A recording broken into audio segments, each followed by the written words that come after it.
In a mystical realm, nestled deep within an enchanted forest, there lived a legendary figure known as the Serpent Queen. She possessed a mesmerizing beauty and a crown of emerald serpents, each with its unique power. Her kingdom thrived in harmony with nature, protected by the serpent's magic.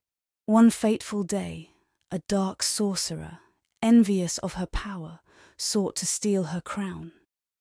He conjured a ferocious dragon to do his bidding. The Serpent Queen, with her serpent's guidance, bravely confronted the beast. A fierce battle ensued, shaking the very foundations of the forest. With unwavering determination, she channeled the serpent's magic, defeating the dragon and banishing the sorcerer. Her kingdom rejoiced, and her legend spread far and wide, reminding all that true strength lies in unity with nature.